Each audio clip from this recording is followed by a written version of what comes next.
സർ ഞങ്ങൾ ആളെ തന്നെ പറഞ്ഞിട്ടുണ്ടെങ്കിൽ ക്ഷമിക്കണം. ഏയ് വാതിലോർക്കടോ.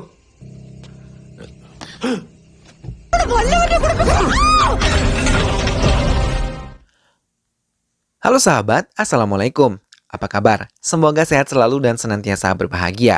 Terima kasih sudah subscribe dan selalu setia menyimak video-video SLMT-TV. Tentunya SLMT-TV selalu hadir menemani waktu bersantai sahabat dengan alur cerita film-film pilihan. Nah, kali ini SLMT-TV akan berbagi sebuah kisah dari film yang berjudul 12 Men. ഇത്രയും തെറി അയച്ചിട്ടും ഒരു angry emoji മറുപടി. വേറെ ആരെങ്കിലും ഷൈനി വിളിച്ചിരുന്നോ? Film ini adalah sebuah cerita misteri yang melibatkan 12 orang di dalamnya dan berlangsung dalam waktu 24 jam.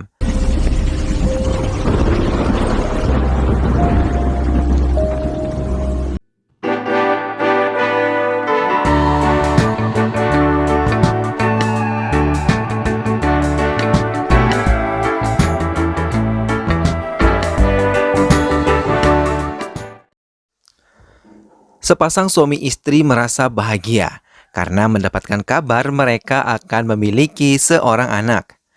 Ani adalah istri Zakaria yang merasa sangat senang bisa dipercaya hamil oleh Tuhan agar bisa menambah kebahagiaan di keluarga mereka. Tak lupa mereka menyampaikan kabar bahagia ini kepada Nayana, salah satu sahabat mereka yang merupakan seorang dokter. Mereka sangat senang dan merencanakan untuk pergi ke pesta di Luali yang akan diadakan di apartemen sini sekaligus untuk merayakan pesta bujang gadis sebelum ia akan menikah dengan Matthew.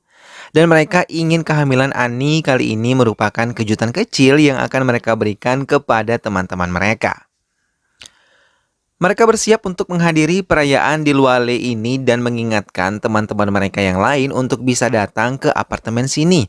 Namun Nayana mengatakan terlebih dahulu tentang kehamilan Ani kepada Jites hingga bukan merupakan kejutan lagi. Satu persatu sudah mulai mempersiapkan perayaan di Luali bersama-sama. Semuanya sangat bahagia merayakan hal tersebut. Canda tawa dan pembicaraan santai pun mereka lakukan bersama-sama untuk melepas rasa sibuk karena 11 dari mereka semua telah sibuk dengan dunia mereka masing-masing. Dan untuk pertama kalinya kali ini mereka bisa berkumpul bersama-sama. Walaupun Matthew dan Vida terlambat untuk datang ke pesta yang telah mereka gelar. Karena khawatir Cindy menghubungi Matthew tapi tak berhasil. Begitupun dengan Jites yang mencoba menelpon Vida untuk mengetahui keberadaannya. Kabar kehamilan Ani pun menjadi pembicaraan hangat. Tanpa diketahui Ani, kejutan yang mereka siapkan sebenarnya sudah diketahui oleh sahabatnya yang lain. Namun mereka menutupi keadaan kalau mereka sudah mengetahui Ani tengah hamil. Keesokan harinya mereka yang telah merencanakan kepergian mereka pun mulai melakukan perjalanan. Mereka menggunakan bus untuk bisa sampai ke tempat tujuan mereka. Semua lengkap dengan pasangan mereka kecuali Vida yang tidak memiliki pasangan. Mereka sangat menikmati perjalanan dan bus dipenuhi gelak tawa. Hingga bus mulai mendekati tujuan mereka, sebuah desa di daerah Kerala yang sangat asri dan juga sejuk. Sebuah tempat kecil yang tenang karena dibangun tepat di bawah kaki gunung. Mereka menginap di salah satu hotel bernama Greenberg yang merupakan salah satu hotel di daerah Loluki, Kerala. Sidrata yang merupakan manajer hotel menyambut mereka sebagai rasa terima kasih karena telah memilih hotelnya untuk menjadi tempat beristirahat. Setelah meletakkan semua perlengkapan yang mereka bawa di kamar masing-masing, mereka memilih untuk bermain kriket bersama-sama. Tapi bola yang mereka lempar tiba-tiba mengenai seseorang di balik rerumputan. Mereka pun terkejut ketika melihat seorang telah mengerang kesakitan. Mereka mencoba memberikan pertolongan, tapi pria setengah baya itu menolak karena ia malu dengan 11 orang tamu yang melukainya. 11 sahabat itu pun memilih meninggalkan pria yang mereka anggap aneh itu. Namun, pria yang dikenal dengan sebutan Chandra Sekar itu kembali menemui mereka ketika sadar botol minuman yang ia miliki sudah tidak lagi memiliki isi karena tumpah terkena oleh bola mereka. Ia pun menemui mereka dan meminta mereka menggantinya. Namun mereka tidak mau menggantinya walaupun mereka memiliki stok minuman beralkohol untuk persiapan pesta mereka. Karena salah satu dari mereka mengatakan minuman yang mereka miliki tidak sebanding dengan minuman lokal yang dimiliki oleh Chandrasekhar itu.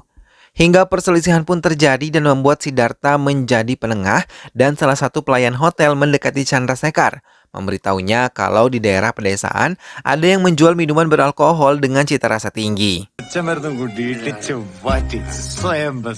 Mendengar hal itu, Chandrasekhar meminta 11 orang itu memberikan pelayan yang bernama Kumar Sanu itu untuk membeli alkohol yang ia inginkan.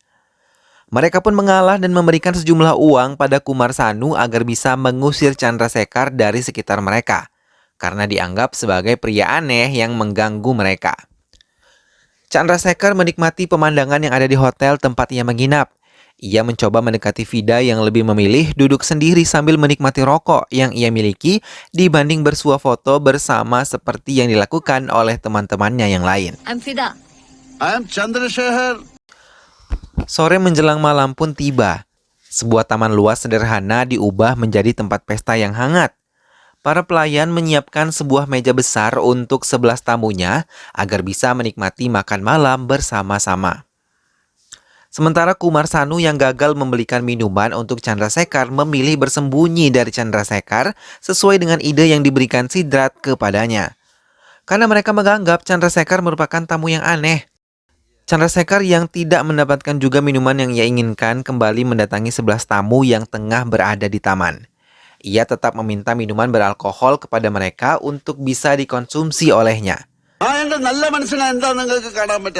Mereka pun mengalah dan memberikan segelas minuman beralkohol kepada Chandrasekhar agar ia tidak lagi mengganggu mereka. Mereka pun mulai duduk di kursi yang telah disiapkan, memutari meja yang siap dengan hidangan permintaan mereka. Namun kebahagiaan mereka terganggu ketika Sam berulang kali meninggalkan meja makan untuk menerima telepon dari rekan kerjanya.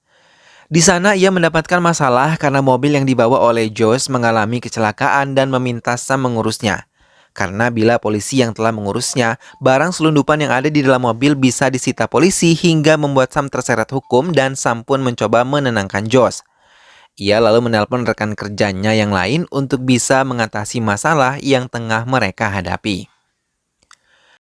Vida merasa kesal akibat kebersamaan mereka yang selalu terganggu dengan ego yang mereka miliki. Maka ia memberikan permainan kepada teman-temannya dengan peraturan mereka harus menerima telepon dengan speaker hingga bisa didengar oleh temannya yang lain dan membaca pesan masuk di handphone mereka di hadapan mereka juga.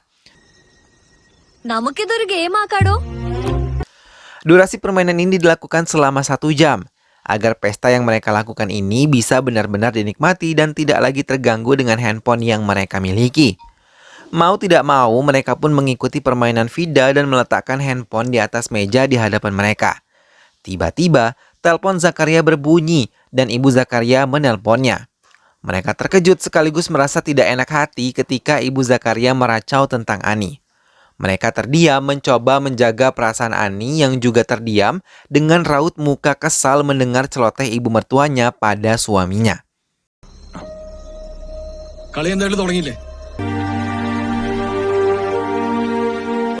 Namun Vida kembali bisa mencairkan suasana dengan mengajak teman-temannya membakar ayam bersama. Karena permainan ini juga mereka mengetahui tentang kesulitan keuangan yang dialami oleh Matthew karena si penagih hutang menelponnya. Mereka mencoba menawarkan sejumlah uang sebagai bantuan untuk Matthew. Kesedihan mereka pun kembali berubah menjadi tawa ketika salah seorang teman Jites menanyakan tentang hal yang sangat pribadi.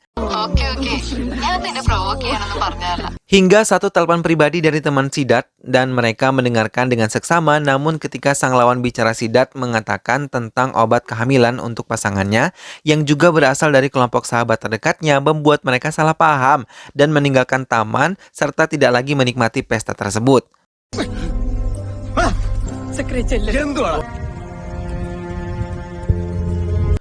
Mereka memilih berada di kamar mereka masing-masing sementara Siddhartha berusaha menjelaskan kepada pasangannya kalau obat aborsi itu bukanlah untuk dia melainkan temannya. Sementara dua dari mereka mencurigai kalau Siddhartha dan Vida dulunya pernah memiliki hubungan terlarang. ഫിദാവിലാണോ? Tiba-tiba listrik padam, disusul hujan yang turun dengan sangat derasnya. Pihak hotel pun berhasil menyambungkan genset untuk memberikan penerangan di area hotel. Tiba-tiba salah satu dari pelayan hotel itu mengatakan kalau telah ditemukan seorang korban yang telah tewas terjatuh di sekitar hotel. Semua pengunjung hotel terkejut dan termasuk Vida serta sahabatnya karena korbannya adalah Sini, ditemukan dengan luka di bagian kepala. Polisi pun datang untuk menyelidikinya. Mereka mendatangi kamar Chandrasekhar karena selain 11 sahabatnya itu, ia adalah tamu dari hotel tersebut. Namun di BIN, inspektur yang bertugas di sana terkejut ketika melihat Chandrasekhar yang ia kenal sebagai polisi senior di kepolisian. Vipin menceritakan semua kejadian kepada Chandrasekhar. Mendengar kabar itu, ia langsung menemui 10 sahabat itu. Mereka sangat terkejut ketika mengetahui kalau Chandrasekhar adalah seorang polisi. Sir ഞങ്ങൾ ആളറിയാത്ത പറഞ്ഞിട്ടുണ്ടെങ്കിൽ ക്ഷമിക്കണം. Vipin meminta 10 orang itu untuk datang ke kantor polisi dan memberikannya keterangan atas kematian Sini. Namun berbagai alasan mereka lontarkan hingga Chandrasekhar memilih untuk mengumpulkan mereka di satu tempat dan menangani kasus ini sendiri. Mereka pun menurutinya dan menempati kursi yang telah disiapkan oleh pihak hotel. Chandrasekhar mulai meminta mereka untuk memberikan keterangan atas kematian sahabat mereka Sini. Chandrasekhar meminta Vida untuk menceritakan apa yang terjadi di saat sebelum ditemukannya kematian Sini. Vida pun menjelaskan tentang permainan yang ia ciptakan hingga menimbulkan kesalahpahaman di antara mereka. Chandrasekhar pun meminta mereka mengulang permainan itu dan ia adalah orang yang ke-12 di antara mereka dan ia pun ikut dalam permainan ini dengan peraturan yang sama seperti yang Vida berikan.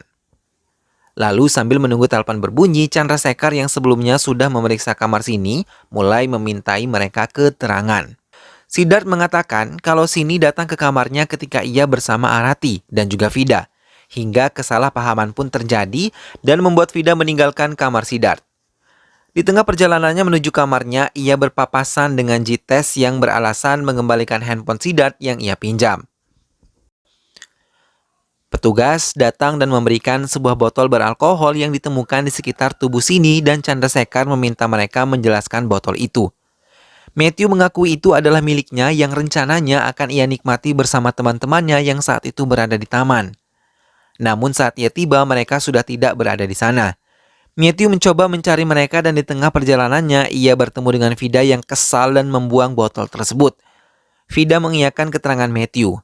Chandrasekhar mendekati Ani dan memintanya menjelaskan apa yang terjadi dengan Ani dan juga Sini. Dengan takut Ani menjelaskan kalau ia ditekan oleh Sini untuk memberikan sejumlah uang karena perselingkuhannya dengan Harsan diketahui oleh Sini. എല്ലാരോടും പറയണ്ട. Ani വെറുതെ പറയണ്ട. Dan ia memiliki video saat mereka tengah bermesraan. Ia terus menekan Harsan untuk memberikan uangnya, dan Harsan pun menurutinya lalu memberikan sejumlah uang tersebut kepada Sini. Namun Sini tidak memberikan salinan video itu kepada Ani.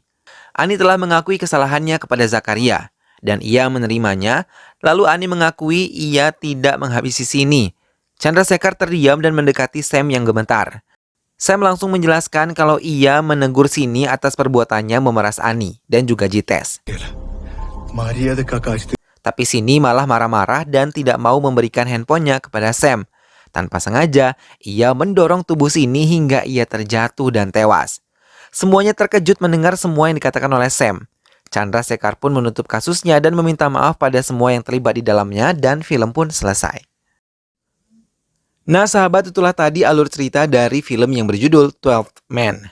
Persahabatan yang diwarnai perselingkuhan dan kebohongan pada akhirnya hanya akan mengakibatkan perpecahan. Film ini memperlihatkan kepada kita bagaimana hubungan persahabatan yang sangat erat pada akhirnya dapat rusak akibat perpecahan dan perselisihan di antara mereka.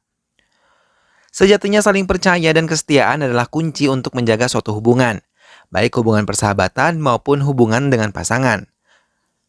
Saling jujur juga merupakan kunci penting dalam suatu hubungan. Semoga kita semua selalu mampu untuk menjadi pribadi yang jujur ya sahabat. Mudah-mudahan sahabat semua terhibur setelah menyimak alur cerita film ini. Sampai bertemu lagi di alur cerita film selanjutnya. Terima kasih sudah menyimak video ini sampai akhir. Dukung selalu SLMT TV dengan cara klik like, comment, share, dan juga subscribe. Baiklah, sampai jumpa lagi sahabat. Sehat selalu dan wassalamualaikum.